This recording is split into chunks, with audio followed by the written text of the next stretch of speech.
Welcome to See Hear Love. I'm your host, Melinda, and we are on location in Edmonton, Alberta.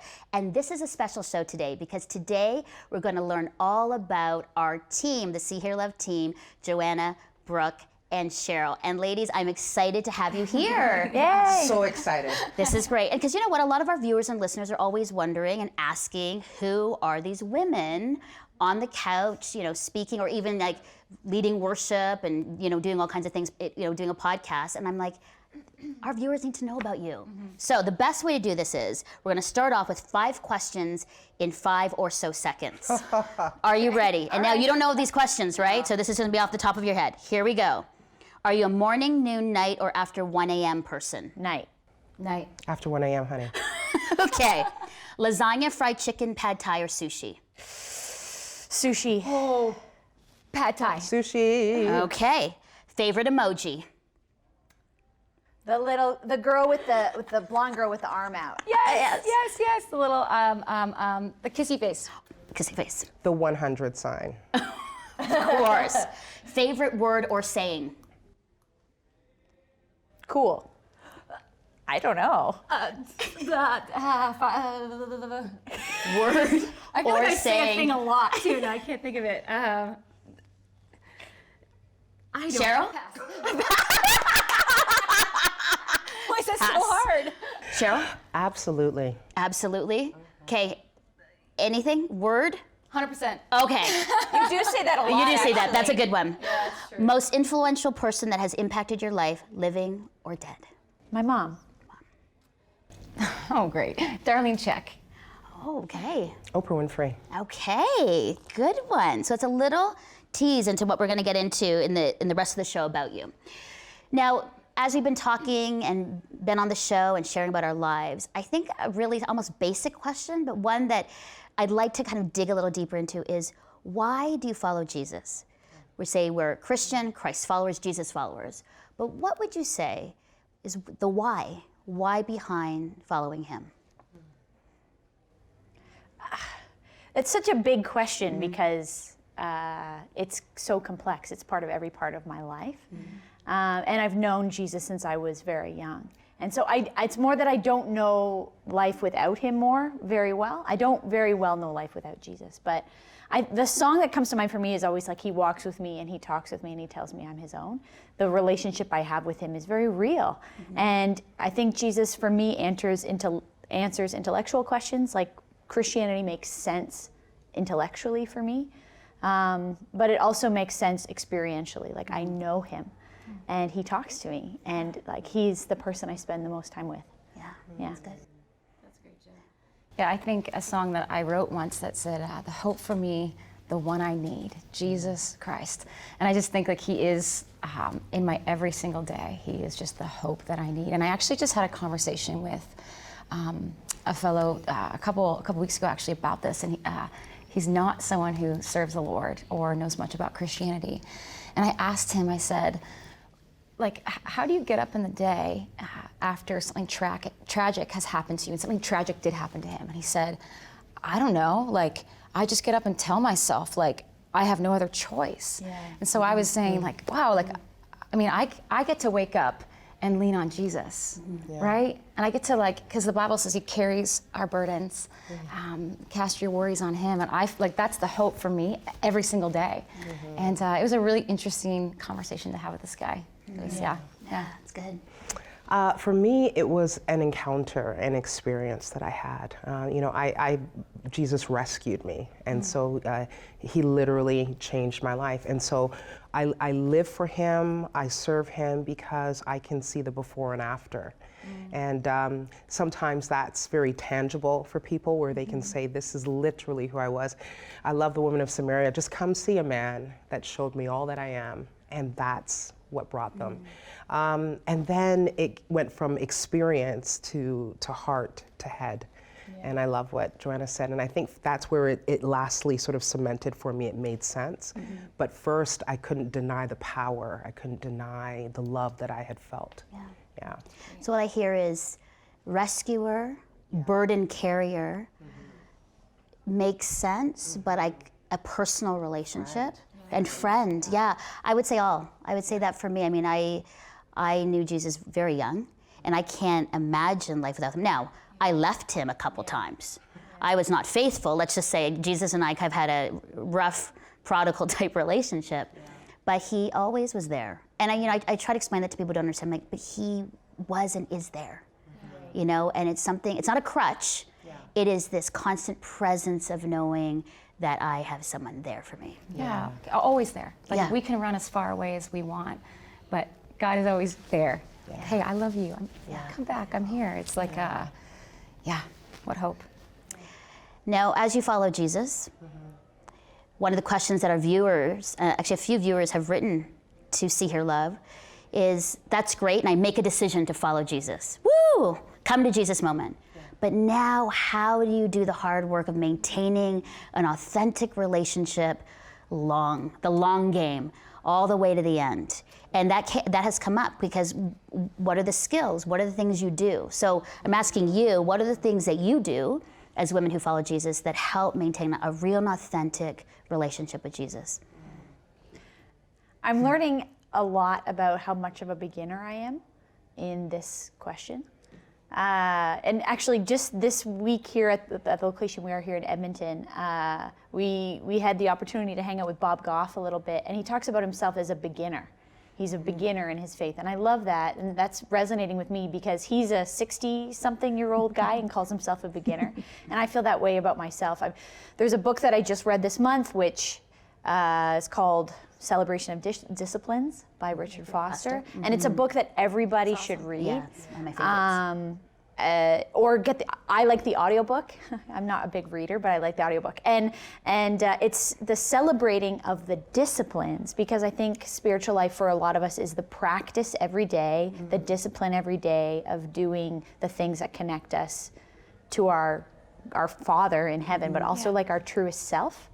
And I mean, in other religions, like I think, or other faiths, it's like yoga, with the practice of yoga you have to do every day. But in Christianity too, it's a practice that we do every day. And in some ways, we're always a beginner.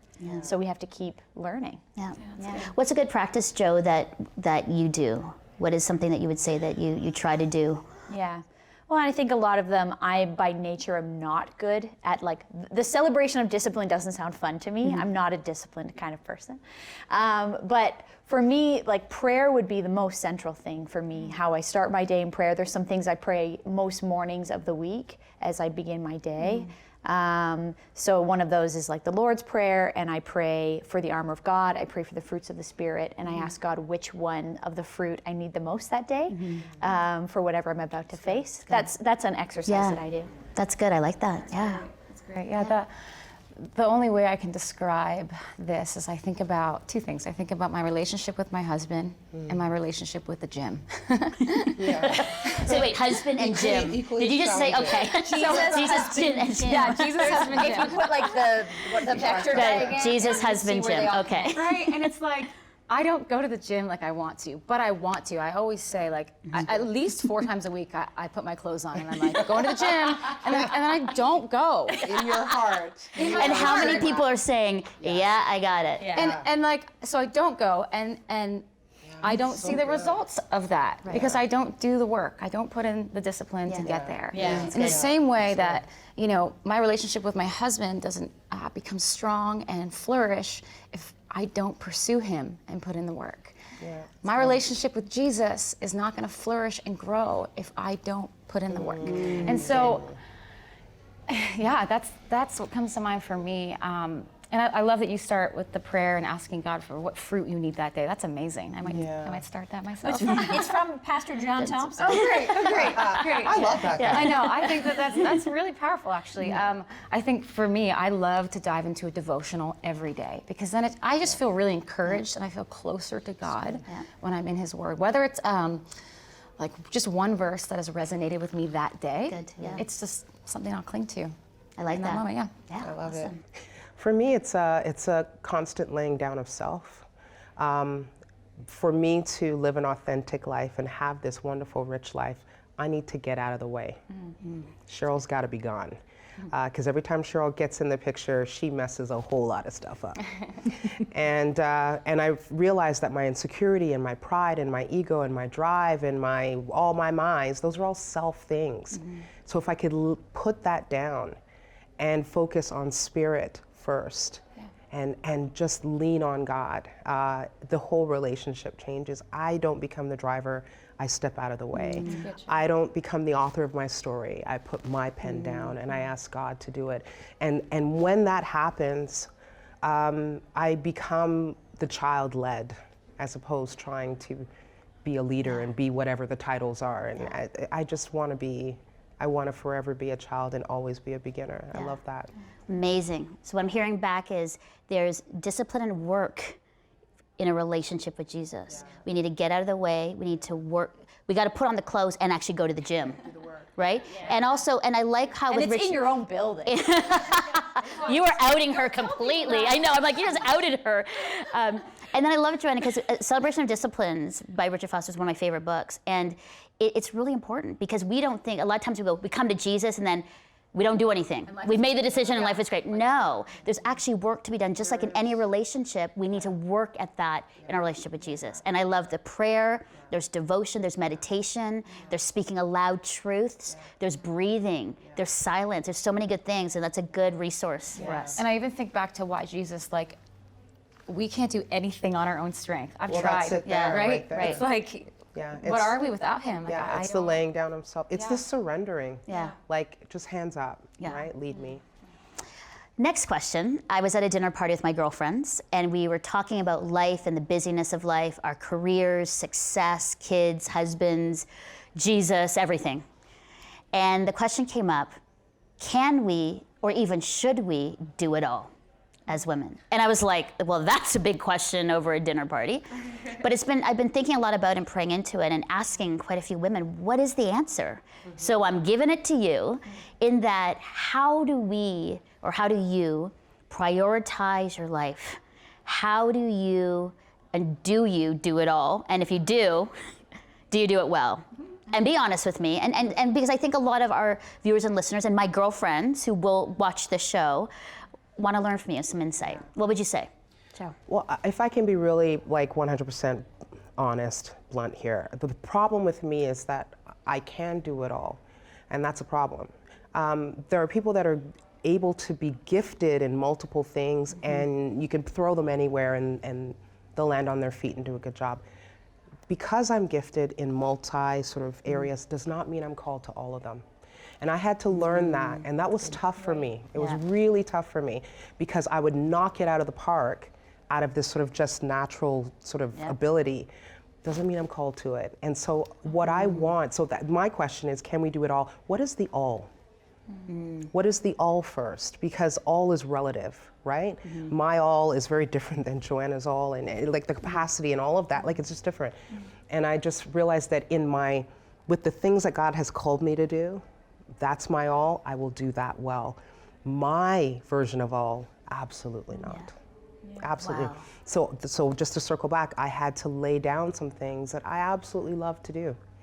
But it's not the season that God's placed me in right now. And I bet, Cheryl, when you were trying to do all, then there was some lacking in other important areas of your life. Absolutely. And you see, the result of like moving of self is like burnout and like stretching, being over, like just totally melting down, and being sort of good, okay in several areas. Yeah. I don't want reach. I want impact. It's a very different thing. Yeah. I want to be impactful. I want what God has given inside of me to be felt and experienced. Yeah, that's good. And I don't need to be everywhere. Yeah. That's just my thing. Yeah, that's good. Yeah, I don't think that God's created us to be everywhere. Exactly. You know, That's his job. Yeah. He's got that Exactly, he's got it covered. Yeah.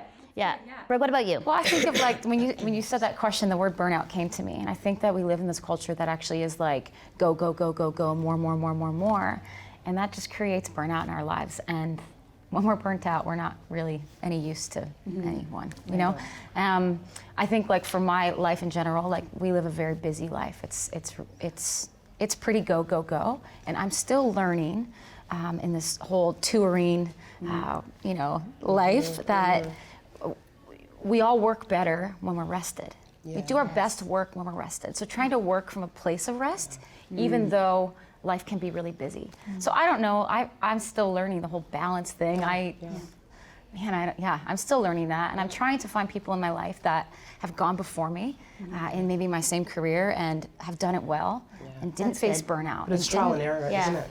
It is, it is. Like, I remember back in November feeling like, I said to my husband, like, are we burnt out? Is this what this feels like? And he's like, no, Brooke, like, it's much worse. Since we're not there yet, that's much worse than this. Yeah.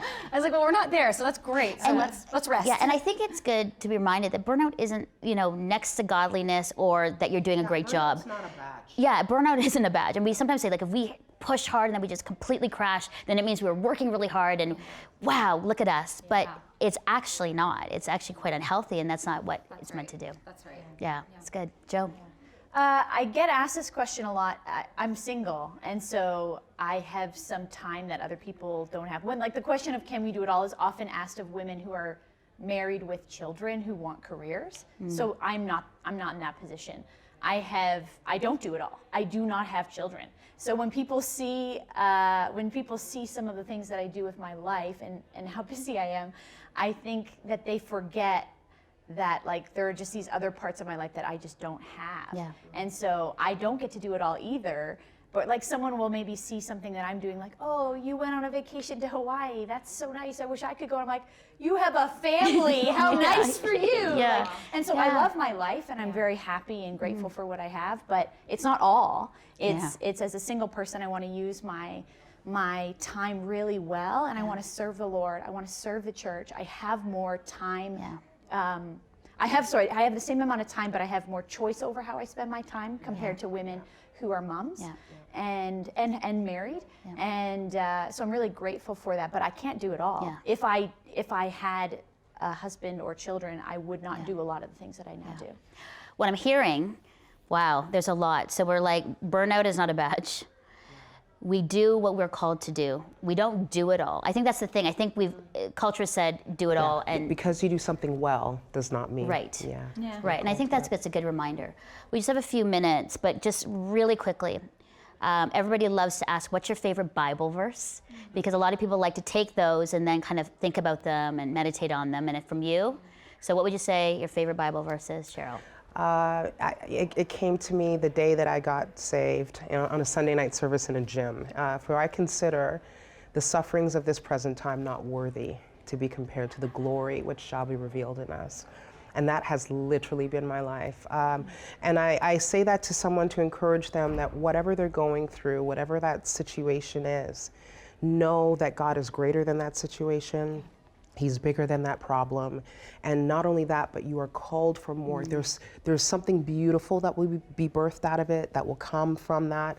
And the glory that God has in store for you as you're going through this journey. You're just, the Bible says we go from glory to glory and from strength to strength. So, yeah. Brooke, your favorite verse? Yeah, my favorite verse actually changes from season to season. And right now, one that resonates with me so much is out of James, and it just says, draw near to God and he will draw near to you. And I feel like in this specific season in my life, I need Jesus. Like, I just need him in my life, and I need him in a very deep and intimate way. And I'm being challenged to spend as much time with him as possible, and any quiet time I can, it's with Jesus. So that's draw near to God and he will draw near to you. Beautiful. Yeah. Joanna? So many, but I'll choose Ephesians 3. How wide, how long, how high, how deep is the love of God. And that's this, like, I feel like it's a pool, it's an ocean, and I'm just like exploring further every year into the depths and the heights of it. Amazing. Thank you so much. So inspiring. Well, now let's go to other voices across Canada as we learn about the importance of listening to story. But before that, we're going to go to Lisa Pack, our co-host in studio, as she shares her favorite Bible verse, and we get to know her as she answers those 5 questions. We'll be right back. Well, we've left Edmonton, Alberta. Now we're in our studio, and I'm interviewing Lisa Pack, co-host. This is so fun. It's just you and me. I know. Okay, so like I did with the other girls there, we're going to get to know you in 5 seconds, because I'm going to give you 5 questions, and you have to answer in 5 seconds really quickly. Are you ready? Thinking cap is on. Okay. All right, these Lisa. hard questions? No, they're not. Okay, They're not. okay, Ready? okay. Are you a morning, noon, night, or after 1 a.m. person? Morning. Lasagna, fried chicken, pad thai, or sushi? All of the above. Oh, one. Lasagna. Lasagna. Oh. I love carbs. Okay. Favorite emoji? Anything dog emoji. I love Dog dogs. emojis. Okay. Yeah. Favorite word or saying? Favorite word or say? God is good. God I is say good. that all the Yeah, time. that's a good say. Yeah, you do. Actually, yeah. you do. I've heard you say Yeah. that over the show. Okay. Most influential person that has impacted your life, living or dead? I was going to say my mom, which is true, but if you wanted somebody outside the family, Reverend Young-Jo Ha from Korea, when he took me out of seminary and he threw me into a mega church and really just inspired me. Awesome. You did really well. Oh, I think okay. you were a little nervous before. I know, and then I'm it was like, okay, I need a prize, no. I need a prize Those at are the end of excellent. this. So that was 5 questions in Okay. 5 seconds with Lisa Pack. That was good. I love that. Now, favorite verse and why? Psalm 46:10, be still and know that I am God. Because in my journey in life, and I actually have a necklace with that, I made it, and it has that verse engraved at the back because it's like, this is who God is. And as I get to know him more in my life journey, it's like this great mic drop. What are you worried about? Be still, know I'm God. What are you so ambitious about? Be still, know I'm God. And so it's like when God says that to me now, I back away. I'm like, hands down. I'm done. I'm done. I'm done. How do you become still? Like high extrovert for me. Myers-Briggs, EFNP, on all the other things, I'm a wooer, and Enneagram, they say I'm a 7 for all that language and stuff. But I'm like, it's hard for me to be still. There are moments in my life where it was literally like a spiritual body slam. Stop it. You need to be still. And he kind of touches you in the way that he touched Jacob's tendon, where it's like you can't wrestle anymore, but he clings on. So it's like these moments in my life where he forces you to be still. And now I know when it's coming. So it's a discipline mentally and spiritually to draw back from God. Okay, I'm not touching that holy altar. I'm going to get burned. I'm going to let him be who he is. Okay. And just yield And to does him. that mean then like taking walks in nature, just being quiet in your home, or what are those sort of It's like, internal. tangible things? It's internal. Okay. So even if I'm driving on a crazy highway or a peaceful walk in nature, it's more internal for me. Okay. Yeah. That's good. It's a That's space really in good. It's here. the space. So it's within your head and just giving peace in here. I like lots of conversations in my brain, and then it just.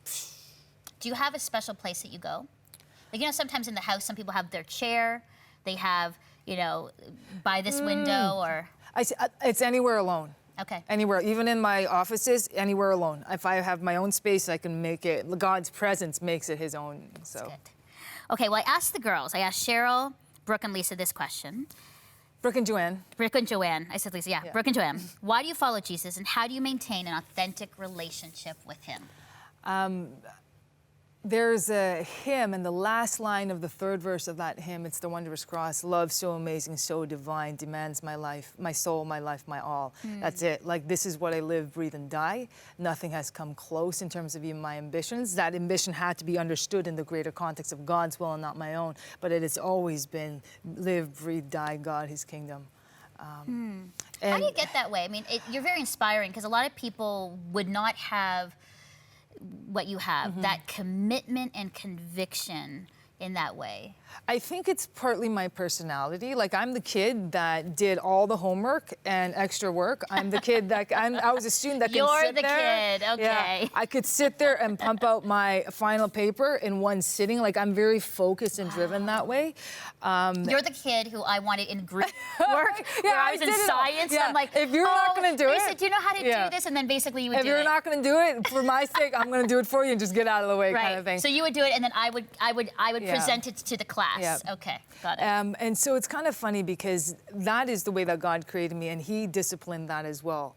And I had a professor tell me one day, you need to temper the zeal of the prophet with the wisdom of the sage. And that sunk in so deeply. And literally nothing comes close. You just asked me about my singleness.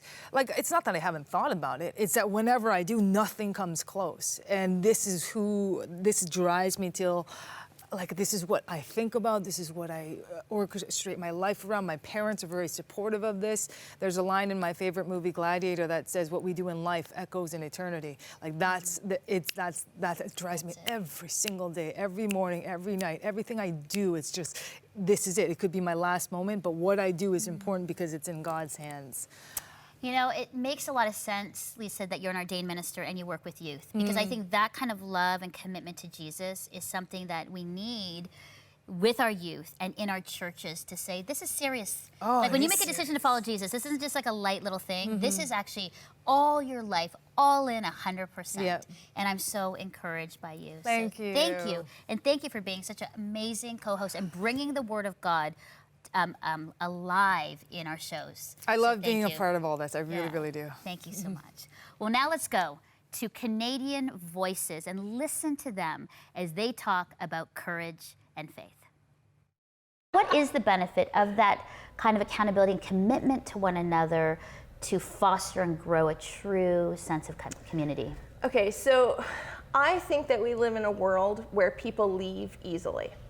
They leave situations that they're uncomfortable in. They're part of a group. All of a sudden, I'm not feeling this. I'm gonna go find my space somewhere else. And here, you can't leave. You're stuck. And one of the brilliant parts of that is you walk through it to the other side. And I think that authentic community can only happen when you walk through the uncomfortableness, the extreme pain of community. And I'm not sure it's possible to have authentic community without gaining the tools to stay. Well, I find it really unfortunate that a lot of people, you're right, a lot of people across the world don't know what that kind of intimate community is like. And I feel for them because it's so important to be able to be in a space where you feel like you could walk up to anyone on the street and be like, oh, maybe I know them, maybe I don't, but they'd be open to getting to know me. And even being in a space like this where if I'm going through a tough time, I know people have my back. I know people are here to support me. And especially in the entire community of St. Stephen, I've seen in newspaper ads and in fundraisers and all sorts of things, everyone's just trying to help each other out. And it's such a beautiful thing. Talk to me about that sense of community and in the context of authentic, real, close community. Because I think a lot of people long for that. You can find that in busy centers, but I think there might be a special uniqueness about a smaller town to really create authentic community. Talk to me about that. For me, one of the things I've grown to really appreciate about a more close-knit community is this sense of we can do more together than we can do just on our own. So there's things I'd like my life to be about that I'd like to grow into, but on my own I can't really do that. I definitely can't do that. So with friends that value similar things or want to do things together, it's like, okay, we can do this together. And things don't rest so much on just your nuclear family or just your spouse or something. It's like, I don't have to have one great friend who answers all my needs, or like my husband doesn't have to be everything to me, or just my church family or something. There's there's a big spread of people that I meet some of their needs, they meet some of my needs, and Oh, such great thoughts. Okay, quickly, 5 seconds, some encouragement to our viewers. Yeah, there's something that God has told them to do, but they're afraid to do it. Take the first step today. It's great. I want to say that God is using you wherever you are. If you're a mom, if you're in the workplace, if you're on a platform, He wants to use you where you are. If God's called you to it, then He's equipped you for it. Your voice matters, your dream matters, what you say matters, your actions matter. You matter. I love you, women. Thank you so much for your thoughts. So thankful for you. And to our viewers, if you want more information about these amazing women, go to seeherlove.com for their vlogs and blogs. And always know that you are seen, heard, and deeply loved by God. Bye-bye.